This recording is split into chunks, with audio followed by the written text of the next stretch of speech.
Kehamilan anggur merupakan salah satu kondisi kehamilan yang umum didengar oleh masyarakat awam. Seringkali dikaitkan dengan kejadian mistis, hamil anggur ternyata memiliki penjelasan medis tersendiri. Simaklah penjelasan dari Dr. Putra Ismaya Abral, dokter spesialis kandungan berikut ini. Apa itu hamil anggur? Hamil anggur, istilah kedokteran adalah mola hidatidosa. Hal tersebut dikarenakan kegagalan atau abnormalnya dari calon plasenta atau namanya kita sebut trofoblast. Jika hal tersebut berlangsung akan menimbulkan hamil anggur. Bukan hamil buah anggur, tapi kehamilan yang memiliki anatomi seperti gelembung-gelembung seperti anggur. Faktor risiko hamil anggur yang pertama biasanya usia ibu di atas 40 tahun. Yang kedua biasanya malnutrisi atau ibu yang memiliki kurang asupan dari protein. Yang ketiga, riwayat abortus atau keguguran sebelumnya. Yang terakhir adalah riwayat hamil anggur sebelumnya. Bagaimana gejala hamil anggur? Hampir mirip seperti kehamilan pada umumnya. Namun, biasanya kehamilan anggur itu memiliki gejala yang berlebih. Pada umumnya, wanita hamil memiliki rasa mual dan muntah pada trimester 1. Sedangkan hamil anggur, mual muntah tersebut akan berlangsung lebih parah. Pada hamil anggur, itu juga dapat menimbulkan flek-flek atau kesan abortus imminens. Artinya, terdapat flek-flek dari vagina. Lalu pada hamil anggur, biasanya besar perut ibu melebihi dari usia kehamilan sesungguhnya. Jadi, misalnya umur kehamilan 3 bulan, belum kelihatan, dia sudah kelihatan. Artinya, sudah melewati dari tulang kemaluan. Hal tersebut bisa kita curigai kehamilan anggur. Namun, hamil anggur harus kita tegakkan diagnosis. Diagnosis hamil anggur yang pertama kali kita lakukan adalah anamnesis. Kita tanyakan apakah ada keluhan seperti mual muntah, flek-flek, dan lain-lain.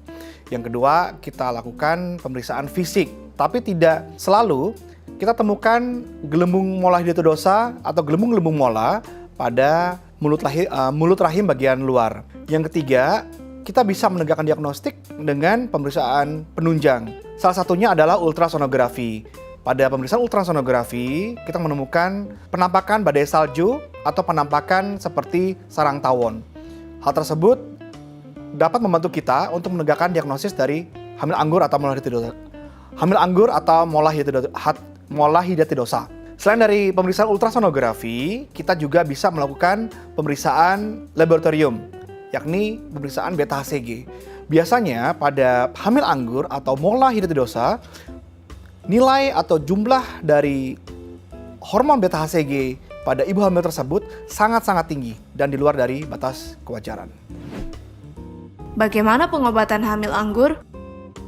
Hamil anggur adalah kegagalan atau abnormalitas dari calon plasenta atau trofoblast. Sehingga pada wanita yang mengalami hamil anggur tidak memiliki janin yang sehat dan kuat sampai dengan 9 bulan. Bahkan biasanya hanya bertahan sekitar 2, 3, atau 4 bulan. Baik akan mengalami keguguran spontan atau abortus spontan atau dilakukan tindakan ekspulsi oleh tenaga ahli. Tindakan ekspulsi dari tenaga ahli biasanya dilakukan vakum kuretase atau kuretase atau jika perlu dilakukan pengangkatan rahim. Mencegahnya yang pertama adalah pola hidup sehat, perbanyak nutrisi protein, disarankan untuk hamil di bawah 40 tahun. Lalu jika pernah terjadi hamil anggur, disarankan untuk tidak hamil terlebih dahulu minimal dalam waktu 1 tahun. Hamil anggur atau mola hidatidosa itu bisa menyebabkan 2 kemungkinan. Kemungkinan yang pertama adalah jinak atau neoplasma. Dengan tindakan evakuasi dan evaluasi biasa sudah cukup. Namun ada beberapa komplikasi dari mola hidatidosa, dia akan berubah menjadi seperti choriocarcinoma.